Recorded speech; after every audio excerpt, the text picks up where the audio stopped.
تو گویا کہ دعا ہی سے شروع کیا، دعا اور دعا ہی پر قرآن کو ختم کر رہے ہیں، کیونکہ قل اعوذ برب الناس اس کے اندر بھی دعا ہے، گویا کہ اللہ تبارک و تعالیٰ کی پناہ میں بندہ آ رہا ہے۔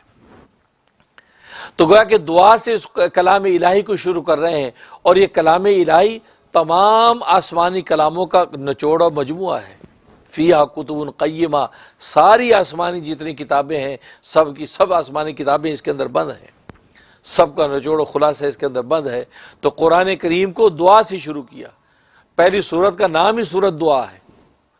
اور اس میں اللہ تبارک و تعالیٰ بندے کو مانگنے کا سلیقہ بتلا رہے ہیں، دعا کرنے کا ڈھنگ بتا رہے ہیں کہ تمہیں اللہ سے مانگنا کیسے ہے، اللہ سے تمہیں دعا کرنی کیسے ہے۔ اور وہاں فرمایا ایاک نعبد و ایاک نستعین، تو ایاک نعبد میں عبادت کا ذکر کر رہے ہیں، گویا کہ بندہ یہ کہتا ہے کہ ہم تیری ہی عبادت کرتے ہیں۔ اب عبادت کرنے کے بعد کہا وہ ایاک نستعین، اور تجھ ہی سے مدد مانگتے ہیں، تو گویا کہ پہلے اپنی طرف سے عبادت کا نذرانہ پیش کیا، اس کے بعد اللہ سے کچھ مانگ لیا۔ بس یہی اللہ تبارک و تعالیٰ بتلانا چاہتے ہیں، جتنی بھی عبادتیں تم کرتے ہو ان عبادتوں کا آخر نتیجہ اور ثمرہ یہ ہے کہ اللہ سے آپ نے کچھ مانگنا ہے۔ اور وہ عبادت جب اللہ تبارک و تعالیٰ کے سامنے کی، اب اللہ تبارک و تعالیٰ کی رحمت کاملہ جوش میں آتی ہے، اور اللہ تبارک و تعالیٰ آپ کی یہ مانگی مراد عطا کر دیتے ہیں۔ تو ایاک نعبد، ہم تیری ہی عبادت کرتے ہیں، یعنی تیری بھی عبادت نہیں، تیری ہی، گویا کہ خالص توحید کے مقام پر فائز ہو جاتا بندہ۔ تو مقام توحید پر فائز ہو کر کہتے ہیں تیری ہی عبادت کرتے ہیں، تیری سوا گویا کہ کسی اور کی عبادت کا تصور بھی نہیں ہے، شرک کا شائبہ نہیں۔ وَإِيَّاكَ نَسْتَعِينُ، اور تجھ ہی سے مانگتے ہیں، تجھ ہی سے مدد مانگتے ہیں۔ تو گویا کہ مانگنے کا جو سوال ہے، سوالی بن کے اگر جھولی پھیلاتے ہیں تو وہ بھی تیرے سامنے پھیلاتے ہیں، کسی دوسرے کے سامنے نہیں۔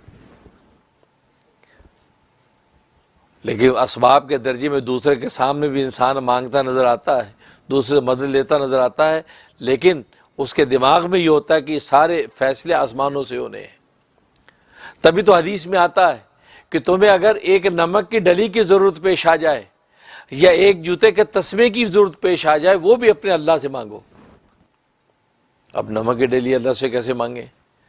تسمہ جوتے کا تسمہ کیسے مانگیں؟ اس کا مطلب یہ ہے کہ آپ دنیا میں کسی اسباب کے درجے میں مدد لینے سے پہلے اللہ تبارک و تعالی سے دعا کرو کہ یا اللہ مجھے نمک چاہیے، اچھا سا نمک عطا کر دیجیے، یا اللہ مجھے جوتے کا تسمہ چاہیے، اچھا سا تسمہ عطا کر دیجیے۔ دعا کی، اس کے بعد اسباب کے درجے میں آپ بازار میں نکل گئے، جا کر نمک خرید لیا، یا پڑوسی سے نمک مانگ لیا، یا کسی دوسرے سے مدد مانگ لی۔ تو گویا کہ اسباب کے درجے میں بھی جب کوئی چیز مانگے تو سب سے پہلے اللہ تبارک و تعالیٰ کے ہاں دعا کر کے درخواست پیش کر دیں۔ اور دعا بڑی عجیب چیز ہے، اللہ تبارک و تعالیٰ کے ساتھ اگر مضبوط سے مضبوط رابطہ رکھ رہا ہے تو کثرت سے دعا کرو۔ اسے میرے دادا پیر حضرت ڈاکٹر عبداللہ عارفی قدس سرہ، جو حضرت حکیم الامت مجدد ملت مولانا شبری تھانوی رحمہ اللہ تعالیٰ کے جلیل القدر خلفاء میں سے تھے کراچی کے اندر، تو گویا کہ وہ کتب تھے حضرت ڈاکٹر عبداللہ عارفی قدس سرہ۔ وہ فرماتے تھے اللہ تعالیٰ سے مانگنے اور مانگتے رہنے کی عادت ڈال لو۔ جب اللہ سے مانگنے اور مانگتے رہنے کی عادت ڈال لو گے، تمہارا رابطہ اللہ تبارک و تعالیٰ کے ساتھ قوی ہو جائے گا، اور بس اوقات نہیں بھی مانگو گے تو اللہ تبارک و تعالیٰ تمہاری ضرورت کے مطابق عطا کر دیں گے۔ یہ دعا ایسی کیونکہ دعا عبادت کا نچوڑ ہے، خلاصہ ہے۔ اس لیے خلاصہ اور نچوڑ جب آپ نے حاصل کر لیا، نتیجہ کیا ہوا؟ عبادت کا منشا پورا ہو گیا۔ اس لیے فرماتے چھوٹی چھوٹی چیزیں بھی اللہ سے مانگو۔ یہاں تک فرمایا کرتے تھے کہ اگر گھر میں بجلی چلی گئی تو کہو کہ یا اللہ جو ٹیکنیکل پرابلم ہو گئے جس کی وجہ سے بجلی چلی گئی، یا اللہ اس کو ٹھیک کر دے، اپنے لطف و کرم سے یا اللہ ٹیکنیکل پرابلم ٹھیک کر دے۔ پنکھا نہیں چل رہا، یا اللہ پنکھا خراب ہو گیا، کیا اس میں ٹیکنیکل پرابلم ہو گیا ہے، یا اللہ اپنے لطف و کرم سے پنکھا ٹھیک کر دے۔ دعا پہلے کرو۔ جیسے دعا کی، دعا کرنے کے بعد اب اسباب کے درجے میں آپ اس کو کرنا شروع کر دیں، اللہ تبارک و تعالیٰ درست کر دیں گے۔ چھوٹی چھوٹی یہاں تک فرماتے تھے کہ میں جب اپنے مطب سے گھر کی طرف آتا، کیونکہ آپ کا مطب جو ہے وہ کراچی میں پاپوش نگر جو ایک علاقہ ہے، وہاں پر آپ کا مطب تھا، تو وہاں سے میں جب واپس آتا تو راستے میں کبھی دیکھتا کسی کی موٹر سائیکل خراب ہے، بیچارے کھڑا ہے، وہ موٹر سائیکل اوپر نیچے کر رہا ہے، کیکیں مار رہا ہے، اسٹارٹ نہیں ہو رہی، یا کسی کی گاڑی خراب ہوئی، وہ بونٹ کھول کے وہ گاڑی جو اندر سے دیکھ رہا ہے۔ فرماتا میں گزرتا تو میں دیکھتے دعا کر، یا اللہ اس کی گاڑی خراب ہے، اس بیچارے کو اپنی منزل پہ پہنچنا ہے، یا اللہ اپنے لطف و کرم سے اس کی گاڑی ٹھیک کر دے، یا اللہ جو بھی اس گاڑی کے اندر مرض اور ڈیفیکٹ پیدا ہو گیا ہے، یا اللہ اس پہ اس کو مطلع کر دے اور اس کو درست کر دے۔ دعائیں کثرت سے، میں دعائیں دیتا ہوا جاتا، کہ ظاہر ہے کہتے ہیں اگر انسان یہ سوچے کہ میری موٹر سائیکل اس طرح خراب ہو، میری گاڑی خراب ہو، تو کیا انسان کے جذبات ہوتے ہیں کہ یار کوئی ایسا بس معجزہ ہو جائے کہ گاڑی ٹھیک ہو جائے، منزل پہ پہنچو۔ تو وہی کیفیت اس بیچارے کی کس مصیبت میں مبتلا ہے، فرمایا کچھ نہیں کر سکتے تو اس کے لیے دعا کرتے ہوئے گزر جاؤ، کھڑے ہو کے اس کی مدد نہیں کر سکتے، دعا کرتے ہوئے گزر جاؤ، کیونکہ دعا اتنی بڑی طاقت ہے، اتنی بڑی طاقت ہے کہ یہ مومن کو اس کا پتہ ہی نہیں ہے۔ تبھی تو نبی کریم صلی اللہ علیہ وسلم حدیث میں فرماتے ہیں کہ الدعاء سلاح المومن، مومن کا ہتھیار دعا ہے، مومن کا ہتھیار اس کا دعا ہے۔ اس لیے حدیث میں فرمایا کہ لوگو کیا میں تمہیں ایسا کوئی عمل نہ بتا دوں کہ جس کے ذریعے تم اپنے دشمنوں کے واروں سے بچ جاؤ اور رزق کے خزانے تم پر کھل جائیں؟ فرمایا بتا دوں؟ فرمایا کہ وہ دعا ہے، فرمایا کہ وہ جو عمل ہے وہ دعا ہے، اور دعا فرمایا کہ سلاح المومن، مومن کا ہتھیار ہے۔ اب بتاؤ دنیا کے اندر انسان یہ دو چیزوں کے علاوہ چاہتا کیا ہے؟ یہ چاہتا ہے کہ دشمنوں کے واروں سے بچیں، دشمنوں کی دشمنی و عداوت سے بچ جائیں اور رزق کے خزانے کھل جائیں۔ اس کے علاوہ آدمی کیا چاہیے آدمی کو؟ انسان اگر غور کرے، انسان کی ساری زندگی کا مطمع نظر یہی ہے، رزق کے دسترخوان وسیع ہوں، اور رزق سے روٹی کا نام نہیں ہے، روٹی بھی رزق ہے، لیکن سارے انسان کی ضروریات زندگی رزق کا حصہ ہے۔ انسان کا کھانا ہے، پینا ہے، پہننا ہے، اوڑھنا ہے، رہنا ہے، سہنا ہے، اولاد ہے، بیوی بچے ہیں، پوری زندگی کی جتنی ضروریات ہیں وہ تمام کے تمام رزق میں شامل ہیں۔ ایون انسان کی کامیابی کی جو منازل ہے وہ سب رزق کا حصہ ہے۔ تو وسیع معنی میں ہر چیز رزق کے اندر شامل ہے، اور آدمی دنیا کے اندر چاہتا کیا ہے؟ یہ تو چاہتا ہے۔ تو فرمایا کہ رزق کے خزانے کھل جائیں گے اور دشمنوں سے بچ جائیں گے، کیونکہ ظاہر ہے کہ دنیا کے اندر رزق کے ان خزانوں کا حصول، اس کے اندر کوئی رکاوٹ آتی ہے تو دشمنوں کی وجہ سے آتی ہے، کوئی حسد کی وجہ سے، کوئی جلن کی وجہ سے، کوئی کینہ بغض کی وجہ سے اس کے اندر رکاوٹ ممانع پیدا کرتے ہیں، عوارض پیدا کرتے ہیں، تو نتیجہ یہ ہے کہ وہ دشمنوں سے بچاؤ، یہ دعا ہے۔ فرمایا کثرت سے دعا کرو، اور ایک حدیث فرمایا کہ الدعاء العبادہ، دعا ہی تو عبادت ہے، کہ دعا کی حقیقت کیا؟ الدعاء العبادہ، دعا ہی عبادت ہے۔ گویا کہ پوری کی پوری جو عبادت ہم کر رہے ہیں، نماز پڑھ لی ہم نے پوری، اس پوری کی پوری نماز کا اصل جو مغز ہے وہ دعا ہی ہے۔ اس لیے ایک حدیث میں فرمایا الدعاء مخ العبادہ، کہ دعا عبادت کا مغز ہے، نچوڑ ہے۔ چنانچہ آپ نے حدیث فرمایا الدعاء هو العبادہ، صحابی فرماتے یہ دعا، یہ حدیث ذکر کر کے آگے آپ نے آیت پڑھی، وقال ربکم ادعونی استجب لکم، اور فرمایا تمہارے رب نے کہ مجھ سے دعا مانگو میں قبول کروں گا، مجھ سے دعائیں مانگو میں قبول کروں گا۔ اور فرمایا کہ ان الذین یستکبرون عن عبادتی سیدخلون جہنم داخرین، فرمایا کہ جو مجھ سے دعا مانگنے میں تکبر کرتے ہیں وہ اوندے منہ کل کو جہنم میں ڈالے جائیں گے۔ ان الذین یستکبرون عن عبادتی، اور عبادت سے مراد دعا مراد ہے، جو میری دعا سے، کیوں کہ الدعاء هو العبادہ نبی نے فرمایا، تو گویا کہ دعا کو خود عبادت ہی فرما دیا، تو گویا کہ یہاں عبادت سے مراد قرآن میں کیا ہے؟ دعا۔ تو فرمایا کہ جو مجھ سے دعا کرنے سے تکبر کرتے ہیں، منہ موڑتے ہیں، مجھ سے مانگتے نہیں ہیں، تو فرمایا کہ کل روز قیامت میں اوندے منہ ذلیل و خوار کر کے جہنم میں ڈالے جائیں گے۔ اب اندازہ کریں اللہ تبارک و تعالیٰ کو سے دعا نہ مانگنا اللہ کو کتنا برا لگتا ہے۔ اسے ترمذی کی حدیث ہے کہ جو شخص اللہ تبارک و تعالیٰ سے دعا نہیں کرتا، مانگتا نہیں، وَمَن يَسْأَلِ اللَّهَ، تو جو اللہ تبارک و تعالیٰ سے مانگتا نہیں، سوال نہیں کرتا، تو میں یغضب علیہ، اللہ اس پر غضبناک ہو جاتے، غصے ہو جاتے۔ اور دنیا میں جو بندے سے مانگنے والے سے انسان جو ہے چڑ جاتا ہے، یار یہ مانگتے رہتا ہے، اور اللہ میاں مانگنے والے سے خوش ہوتے ہیں۔ جتنا زیادہ مانگے گا اتنا قرب بڑھتا جائے گا، ادھر تعلق قلبی بڑھتا چلا جائے گا، اور جب اللہ تبارک و تعالیٰ کا قرب خاص اور تعلق قوی ہوتا چلا جائے گا تو یہی تو زندگی کا راز ہے، جو زندگی کا راز انسان کو نصیب ہو جائے گا کہ اللہ سے ایک تعلق کبھی ہو گیا۔ اس لیے فرمایا کہ جو اللہ سے مانگتا نہیں، اللہ کو اس پہ بڑا غصہ آتا ہے۔ دنیا کے اندر سخیوں سے مانگے، ایک دفعہ مانگا، دو دفعہ مانگا، آخر ایک وقت میں تنگ آ جاتا ہے کہ بھائی یار تیرا کام مانگنے ہی رہ گیا، جدو ویکو ہاتھ جدو کا ہاتھ چکے ہوتا تو تیرے ٹیڈ نہیں بھرے، بس کر یار۔ بڑے سے بڑا سخی کبھی نہ کبھی کہہ دیتا ہے، لیکن وہ کریم وہ ہے، وہ سخی داتا ہے، اس سے جتنا مانگو اتنا خوش ہوتا ہے، بلکہ نہ مانگنے والے پہ ناراض ہو رہا ہے کہ تم مانگتے کیوں نہیں مجھ سے۔ اس کا مطلب وہ جب بندہ مانگتا ہے تو اللہ تبارک و تعالیٰ کی کریمی ظاہر ہوتی ہے، اور اللہ کو یہ اچھا لگتا ہے کہ بندہ کوئی ایسا عمل کرے کہ میری ایک شان اور وصف ظاہر ہو، اللہ کی کریمی ظاہر ہوتی ہے۔ تبھی تو ایک حدیث میں فرمایا کہ اللہ تبارک و تعالیٰ بڑے کریم اور حیا والے ہیں، بڑے کریم اور حیا والے ہیں۔ جب بندہ اللہ کے سامنے ہاتھ پھیلاتا ہے تو اللہ تبارک و تعالیٰ کو اس بات سے حیا آ جاتی ہے کہ میں اس کے ہاتھوں کو خالی لوٹاؤں، اللہ اس کے مراد کو پوری کر دیتے۔ خالی ہاتھ اس کے لوٹنے نہیں دیتے، اللہ اس کی مراد پوری کر دیتے۔ تو گویا کہ دعا ایک ایسا راز ہے۔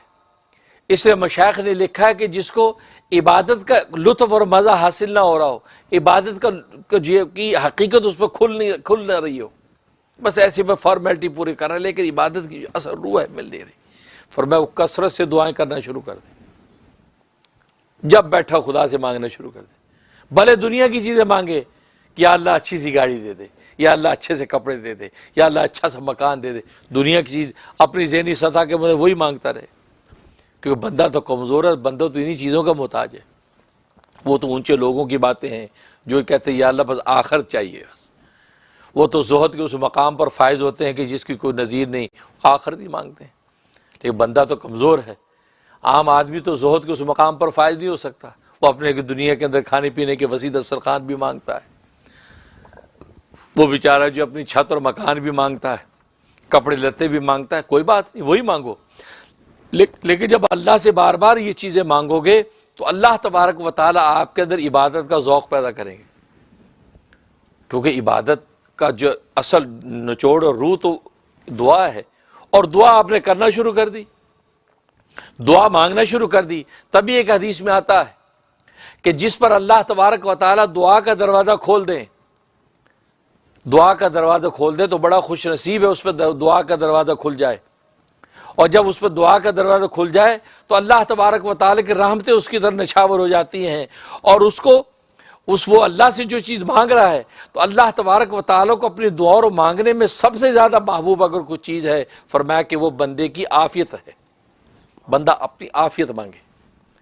فرمایا کہ جس پہ دعا کا یہ دروازہ کھل جائے تو فرمایا کہ وہ اللہ سے کیا مانگے؟ عافیت مانگے۔ اللہم عافنا واعف عنا، یا اللہ ہمیں بھی عافیت عطا فرما اور ہمیں معاف فرما، عافیت مانگے۔ کہ جو وظائف ہیں، وہ وظائف جو میں ٹی وی پہ بتاتا ہوں کسی کے پوچھنے پہ عمومی ہوتے ہیں،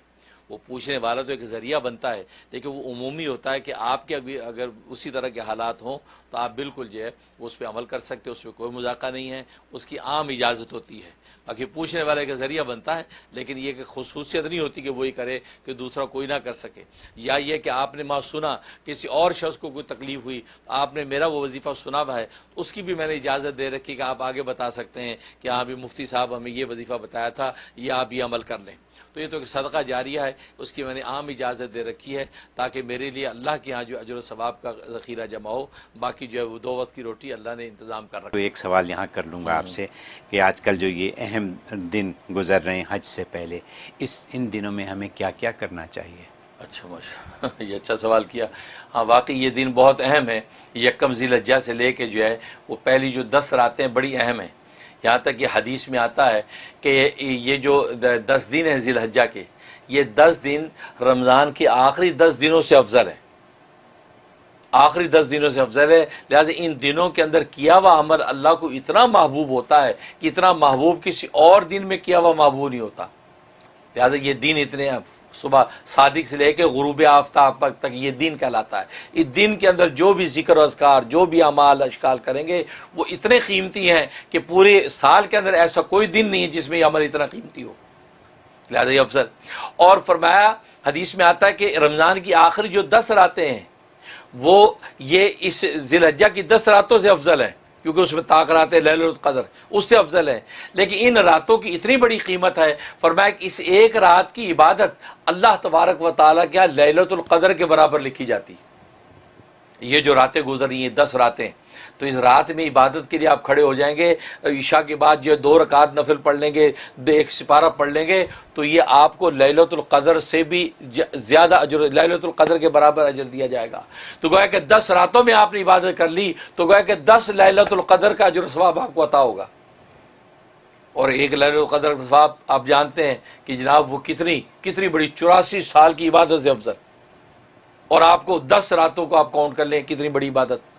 اس لیے بڑی اہم ہے۔ لہذا اس میں جو ہے کثرت سے لا الہ الا اللہ کا ورد کریں، کثرت سے استغفار کریں، اور کثرت سے قرآن کی تلاوت کریں، اور نوافل پڑھیں، اس کا اہتمام کریں۔ تو راتوں کے اندر کم سے کم 10 نوافل پڑھنے کا اہتمام کر لیں، بھلے مغرب سے عشاء کے درمیان میں پڑھ لیں، بھلے جو ہے رات سونے سے پہلے 10 نفل پڑھ کے اللہ سے خیر مانگ لیں، اور اسی دن کے اندر جو ہے قرآن کریم کی تلاوت کم سے کم 1 پارہ تلاوت روزانہ کر لیں، اور 500 مرتبہ استغفر اللہ ربی من کل ذنب واتوب الیہ، یا استغفر اللہ الذی لا الہ الا هو الحی القیوم واتوب الیہ، یہ 500 مرتبہ، اور لا الہ الا اللہ محمد رسول اللہ، لا الہ الا اللہ، لا الہ الا اللہ، یہ 500 مرتبہ پڑھ لیں۔ اسی طریقے سبحان اللہ والحمد للہ ولا الہ الا اللہ واللہ اکبر ولا حول ولا قوت الا باللہ العلی العظیم 500 دفعہ پڑھ لیں، اور صلاۃ و سلام درود شریف اللہم صلی وسلم بارک علی محمد وعلی آل محمد، یہ جو ہے یہ آپ پڑھ لیں 500 دفعہ۔ جو میں درود بتاتا ہوں وہ والا پڑھ لیں، اللہم صلی وسلم بارک علی سیدنا محمد النبی الامی وآلہ وصحبہ الف الف مرتین، یہ بھی پڑھ سکتے ہیں، اور یہ درود شریف بھی پڑھ سکتے ہیں، اللہم صلی وسلم وبارک علی محمد وعلی آل محمد کما صلیت وسلمت وبارکت علی ابراہیم وعلی آل ابراہیم انک حمید مجید، یہ درود ابراہیمی کو مرج کر دیا ہے، یہ درود ابراہیمی آپ پڑھ لیں، تو 500 مرتبہ یہ پڑھ لیں، تو انشاءاللہ آپ دیکھیں ان کی پوری حقیقی برکات و ثمرات آپ کو نصیب ہوں گی۔ باقی قربانیاں تو ہے یہ عظیم عمل، وہ ان 3 دنوں کے اندر آپ عمل کریں، جو ہے وہ 10، 11 اور 12 ان کے اندر کریں، اور سب سے بڑا اس کے اندر ایک نوٹ کر لیں کہ عرفہ کا روزہ، آپ کو پتہ ہے کہ یہ جو ہے یہ جو دن گزر رہے ہیں یہ یکم ذی الحجہ سے ایک روزہ اگر رکھیں 1 سال کے برابر اجر و ثواب ہے، اور حدیث میں فرمایا کہ جب 9 کا روزہ رکھیں گے یعنی عرفہ کے دن کا روزہ رکھیں گے، وہ روزہ جو ہے وہ 1 سال کے برابر بھی ہے، اور مزے کی بات نبی فرماتے ہیں کہ مجھے امید ہے اللہ تعالیٰ سے کہ یہ 1 سال پہلے اور 1 سال آئندہ کے گناہوں کا کفارہ بھی ہے، یعنی گناہ معاف کروا دے گا۔ تو 9 کا جو روزہ آ رہا ہے یعنی یوم عرفہ کا روزہ اس کو بولتے ہیں، اور عرفہ کا روزے کا مطلب یہ ہے کہ جب میدان عرفات کے اندر حاجی پہنچیں گے، وہ جو دن ہے اس دن کا روزہ، اور وہ اس 2021 کے اندر جو ہے وہ منڈے کا دن بن رہا ہے، کیونکہ ٹیوزڈے کو جو عید الاضحیٰ ہے، لہذا جو ہے وہ منڈے کا دن بن رہا ہے، تو منڈے کو جو ہے آپ جو ہے وہ عرفہ کا روزہ رکھیں۔ باقی آپ کی دنیا میں لوکل کیلنڈر کچھ بھی ہو، میں نے رات بھی اس مسئلے کو کلیئر کیا ہے، منڈے کا روزہ آپ رکھیں گے تو یوم عرفہ کے روزے کا اجر اور آپ کو فضیلت ملے گی، لہٰذا پیر کا روزہ رکھیں، ٹھیک ہے، پیر کا روزہ رکھیں۔ اگر آپ کے ملکوں کے حساب سے، جیسے پاکستان میں اس دفعہ جو ہے وینسڈے کو عید ہے، تو وہاں ٹیوزڈے جو ہے وہ 9 ذی الحجہ بن رہی ہے، اور وہ کلیئر میں نے رات ایک شعبے میں کر دیا ہے کہ 9 ذی الحجہ مراد نہیں، یوم عرفہ منڈے کا ہے، لہذا پاکستان، انڈیا، بنگلہ دیش والے بھی جو ہے ان کو بھی چاہیے کہ وہ منڈے کا ہی روزہ یوم عرفہ کا رکھیں گے تو ان کو یوم عرفہ کے روزے کی فضیلت ملے گی، کیونکہ ٹیوزڈے کا رکھیں گے تو عرفات کے اندر تو حاجی ہے ہی نہیں، جبکہ حاجی کی مماثلت کی وجہ سے تو اس کی فضیلت تھی، وہ مماثلت نہیں رہی تو پھر آپ روزہ رکھ رہے ہیں، لیکن پھر بھی آپ رکھنا چاہتے ہیں تو میں نے یہ کہا تھا کہ آپ منڈے کا لازمی رکھیں یوم عرفہ کی فضیلت لینے کے لیے، لیکن ساتھ ٹیوزڈے کا بھی شامل کر لیں، آپ کے لوکل کے حساب سے 9 ذی الحجہ بن رہی ہے، آپ وہ بھی رکھ لیں، کیونکہ بہت سے اسکالر وہ بھی کہتے ہیں کہ 9 ذی الحجہ مراد ہے، لیکن میں نے تو یہ بات کہی کہ میری ناقص تحقیق یہی ہے کہ چونکہ یوم عرفہ کے ساتھ اس کی فضیلت ہے، تاریخ کے ساتھ اس کا تعین نہیں ہے، اگر تاریخ کے ساتھ تعین ہوتا تو نبی پاک صلی اللہ علیہ وسلم جو ہے حج کی فرضیت سے پہلے بھی 9 ذی الحجہ کی فضیلت والا روزہ رکھتے یا اس کی فضیلت بیان کرتے، لیکن جب حج کا تصور آیا، نزول ہوا، اس کے بعد آپ نے یوم عرفہ کی بات کی، فضیلت کی بات کی، تو معلوم ہے کہ یوم عرفہ کے ساتھ مماثلت کی بنیاد پر اس روزے کی فضیلت ہے، لہٰذا وہ آپ رکھیں۔ اور اس کے علاوہ جو ہے باقی قربانیاں. اب آگے ایک اور تکبیرات تشریق کا مسئلہ سمجھ لیں کہ 9 ذی الحجہ جو ہوگا، 9 ذی الحجہ کی فجر سے لے کے 13 ذی الحجہ کی عصر تک ہر فرض نماز کا سلام پھیرنے کے بعد ایک مرتبہ بلند آواز سے تکبیرات تشریق کہنا واجب. مردوں کے لیے بلند آواز سے ہے، عورتوں کے لیے آہستہ آواز سے کہنا واجب. اللہ اکبر اللہ اکبر لا الہ الا اللہ واللہ اکبر اللہ اکبر وللہ الحمد ایک مرتبہ بلند آواز سے، پھر باقی جو کہنا ہوا پھر باقی 2 مرتبہ کہنا جو ہے یہ سنت ہے. لہذا عام نمازوں میں جب ہوں تو یہ مرد جو ہے بلند آواز سے 1 مرتبہ کہیں، 3 مرتبہ بلند آواز سے کہنا سنت.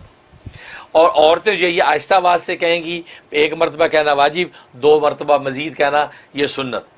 تو یہ اور انفرادی نماز ہو، اجتماعی نماز ہو، اکیلے پڑھ رہے ہو، ہر حال میں جو ہے یہ حکم ہے. اس میں کوتاہی کرتے ہیں لوگ، اکیلے پڑھ رہے ہیں تو یہ تکبیرات تشریق نہیں کہتے، عورتیں گھروں میں پڑھ رہی ہیں تو نہیں کہتی. نہیں، ایسا نہیں. وہ سلام پھیرتے ہی آہستہ آواز سے اپنی تکبیر تشریق 1 مرتبہ کہنا واجب اور آگے 3 مرتبہ کہنا جو ہے وہ سنت ہے. اس کا اہتمام کریں. اور یہ گویا کہ یوم عرفہ جو منڈے کا ہے اس کی فجر کے بعد سے شروع ہوگی یہ تکبیرات تشریق، اور یہ 13 ذی الحجہ کی عصر تک رہے گا،